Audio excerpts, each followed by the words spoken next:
So, keyingi part 1 reading tahlilimizni boshladik. It was about the zoo. Ko'p tushadi. Bir yilda bir marta ha deb tushaveradigan darslarimizdan bittasi oxirgi marta 27-dekabrda tushgan ekan 2024-yilda. So, last Sunday, o'tgan yakshanba, my family and I went to the city zoo. Mening oilam va men shahardagi hayvonot bog'iga tashrif buyurdik. It was a sunny day, perfect for a visit. Tashrif buyurgani juda ham ajoyib kun edi. Xo'p, nimadir bustling with people, odamlar bilan gavjum ekan, ayniqsa hammalari hayratda edi, nima hayvonlarni ko'rishdi. So first one is zoo. The zoo was bustling with the people and all excited to see animals. Haqiqatan ham tushadi. We started our tour to near the lion enclosure. Sher qafasini yonidan boshladi sayohatimizni. The lions were magnificent. Haqiqatan ham sherlar ajoyib edi and their powerful bodies lounging in the sun. Ularning juda ham kuchli bo'lgan tanalari quyoshda lounging yaltirab turar edi. One even yawned. Hattoki bittasi esnadi, showing off the impressive teeth. Hattoki o'zlarini bir tishlarini ko'z qilayotgandek. It was amazing to see the nimalarni ko'rish juda ham ajoyib edi yaqindan. Hozir biz lionslarni ko'ryapmiz, demak lions. So next lionslar tugadi, undan keyin we visit monkeys. Maymunlarning qafasiga tashrif buyuramiz. They were incredibly playful. Haqiqatan ham haddan tashqari playful ekan ular. And energetic, energiyaga boy edi. Swinging from branch to branch. Shoxdan shoxga sakrab yurgan ekan. One chicky, hattoki bitta chicky monkey sho'xrog'i even snatched. Payt poylab turib nimadir o'g'irlabdi. Bananani o'g'irlabdi from a nearby visitor. Kimdan? Yaqinidagi bitta tashrif buyuruvchisidan. It was hilarious to watch. Haqiqatan ko'rish kulgili edi buni.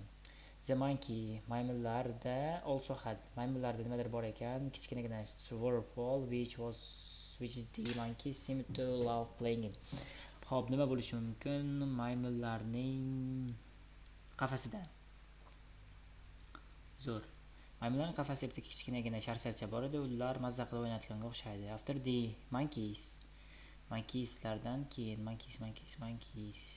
Mana. So there were so many different kind of fish swimming around, bright orange ones, long silver ones, and even some with strange parents. Hattoki bir necha boshqacha turlari ham bor edi. Baliqlarni ko'rgani borimiz maymunlardan so'ng.